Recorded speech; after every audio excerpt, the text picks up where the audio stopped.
नमस्कार दोस्तों, स्वागत है आपका हमारे YouTube चैनल आत्मज्ञानम पर। आज हम आपके लिए एक पारिवारिक कहानी लेकर आए हैं जिसका नाम है हमारी लाडली बेटी। ये कहानी हमारी लाडली बेटी पारिवारिक कहानी आपको अपनी सी लगेगी क्योंकि हर परिवार में इस कहानी की तरह थोड़े मनमुटाव, थोड़ी अनबन होती ही है। लेकिन मैं ये दिल से चाहूँगा कि हर परिवार में होने वाले मनमुटावों का अंत इस कहानी की तरह खुशियों से भरा हो। शाम को जाते हुए राशन लेते आना, और हाँ, मुन्ना के स्कूल में फीस भरनी है, उसके लिए पैसे देते जाओ। बीवी की इस मांग पर जेबें उल्टी करके दिखाने के सिवा बड़े के पास कोई दूसरा उत्तर नहीं था। माथे पर चिंता की सिकनों के साथ सवेरे तो बड़ा भाई अपने काम पर निकल गया, लेकिन उस शाम उसने पूरे परिवार के सामने इस आर्थिक संकट को दूर करने के लिए एक प्रस्ताव रखा। क्यों ना हम उस प्लाट को बेच दें जिसे बाबूजी ने लक्ष्मी को शादी में देने के लिए खरीदा था। बेटी को दी हुई चीज वापस नहीं मांगते, पाप लगता है। लक्ष्मी का जन्म होते ही घर खुशियों से भर गया था, तभी तुम्हारे बाप ने तय कर लिया था कि ये प्लाट लक्ष्मी का है, जो उसे उसकी शादी में दे दिया जाएगा। माँ ने विरोध जताते हुए कहा। कौन सी बेटी? वो बेटी जो प्रेम विवाह करके घर की इज्जत को खाक में मिला गई और पिताजी की अंतिम यात्रा में भी शामिल नहीं हुई। बड़े ने टॉट मारते हुए कहा। मेरा मुंह मत खुलवा।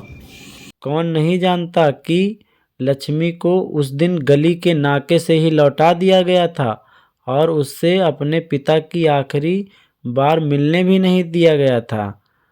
माँ ने बेटी का पक्ष लेते हुए कहा। माँ के इस वार से दोनों बेटे चुप हो गए। ना बड़ा बेटा कुछ बोल पाया और ना छोटे बेटे के मुंह से कोई शब्द फूटा। थोड़ी देर की शांति के बाद छोटा भाई बोला, प्लाट तो बेच देंगे, पर क्या लक्ष्मी कागजात पर दस्तखत करेगी? मुझे नहीं लगता वो हमारा भला सोच भी सकती है। आखिर है तो एक औरत जात, पुरुषों की परिस्थिति कैसे समझ पाएगी? काफ़ी वाद विवाद और सोच विचार के बाद सब इस बात पर सहमत हुए और पड़ोस के मोहल्ले की लक्ष्मी की दोस्त को बोलकर लक्ष्मी को घर आने का न्योता दे दिया गया।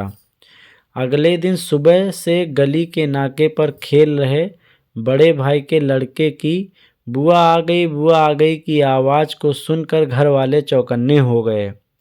दोनों भाई मन में द्वेष और नफरत के साथ उसको कैसे घर में आने के लिए कहें, इसी दुविधा में थे। वो कहते हैं ना, ज़रूरत के वक्त गधे को बाप बनाना पड़ता है। उसी कहावत के हिसाब से दोनों भाई बहन से कहने के लिए तैयार हुए।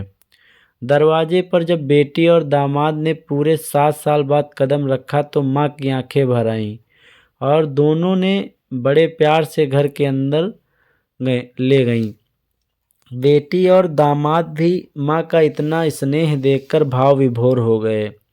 शाम को साथ में बैठे बेटी दोनों बेटों और दामाद के आगे हिचकिचाते हुए माँ ने ही प्लाट का मुद्दा उठाया।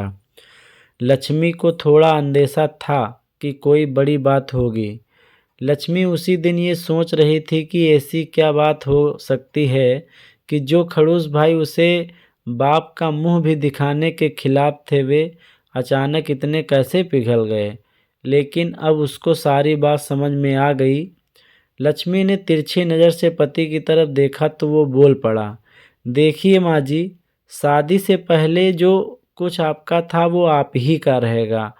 ना उस पर मेरा या लक्ष्मी का कोई हक था और ना ही है, ना ही भविष्य में हम मांगेंगे।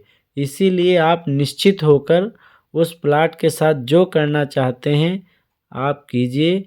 आप जहाँ कहेंगे हम वहाँ साइन कर देंगे। सुबह से अपने जीजा से नजरें छुपा रहे दोनों भाइयों ने अब अपने जीजा को अच्छे से देखा। सुबह प्लाट के कागजात पर बहन के दस्तखत लेकर काम खत्म किया जाएगा, यह बात तय हुई।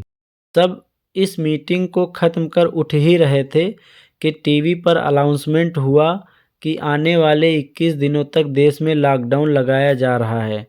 लक्ष्मी के पति ने फ़ोन पर बात करने के बाद कहा, अब हम क्या करेंगे लक्ष्मी, कल की बस भी रद्द हो गई है और 21 दिनों तक कोई बस भी नहीं है, हम तो फंस गए। इस खबर से दोनों भाई बहुत निराश हो गए, क्योंकि एक तो उनकी आमदनी कम थी और 2 लोगों का खर्चा और खाने पीने का बोझा और बढ़ गया था। लेकिन माँ अंदर ही अंदर खुश थी, क्योंकि इतने वर्षों बाद घर पर वापस आई बेटी इसी बहाने कुछ दिन आराम से उसके साथ रह पाएगी। दोनों भाई छूटक सब्जी और फल बेचा करते थे। कुछ दिनों के ही लॉकडाउन के चलते और कोरोना वायरस के चलते लोगों ने उनसे सब्जियां और फल खरीदने बंद कर दिए थे। पहले से खराब उनकी आर्थिक स्थिति और ज़्यादा खराब होने लगी और वह मन ही मन लक्ष्मी के कदम को अशुभ मानने लगे। बहन और जीजा जी ने उनकी यह हालत देखी नहीं गई। लक्ष्मी के कहने पर उसके पति ने दोनों भाइयों की सब्जी और फल की रेहड़ियों पर लोहे की राड और जालियां फिट कर दीं। बाजार जाकर दोनों के लिए कैप, हाथों के दस्ताने और थोक के भाव से सब्जी और फल खरीद लाए। दोनों की रेहड़ियां अच्छे से तैयार कर, फल और सब्जियां ढक कर दोनों भाइयों को टोपी और दस्ताने देकर जीजा जी ने उनसे कहा, एक बार इस तरह से धंधा करके देखो, शायद आपका मुनाफा बढ़ जाए। थोड़ी आनाकानी करने के बाद दोनों भाइयों ने जीजा जी के समझाए अनुसार धंधा शुरू किया। 2-3 दिन बाद कोरोना से घबराए लोग अब ढकी हुई फल और सब्जियां और दस्ताने और सेफ्टी का ध्यान बेचने वालों से ही फल और सब्जियां खरीदने लगे। इस तरह समझदार दामाद की वजह से धीरे धीरे दोनों भाइयों का धंधा अच्छे से चलने लगा और उनके घर का गल्ला जो पहले खाली हो रहा था अब धीरे धीरे भरने लगा। माँ जैसे अपने मरे हुए पति से मन ही मन संवाद साधने लगी, देखो जी, आपकी लक्ष्मी सच में लक्ष्मी है। उसके पांव घर में पड़ते ही घर खुशियों से भर रहा है। दोनों भाइयों की आंखों में पहले जो गुस्सा था उसकी जगह अब शर्म ने ले ली थी। वह मन ही मन सोचते थे, क्या गलत किया था बहन ने, जो हमने उसके साथ इतना बुरा सलूक किया। शादी ही तो की थी और शादी करने से पहले हमें बताया भी तो था। हम ही थे जो उसे स्वीकार नहीं कर पाए। दोनों भाइयों के मन में द्वेष और नफरत धीरे धीरे क्वारंटीन हो गए।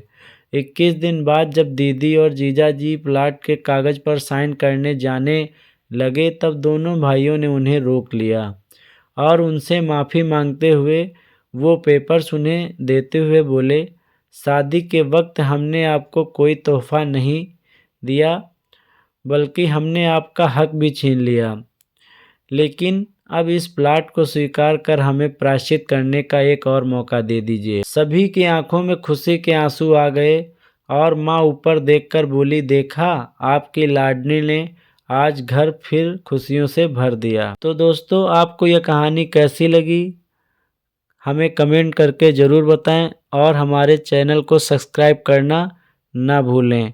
धन्यवाद।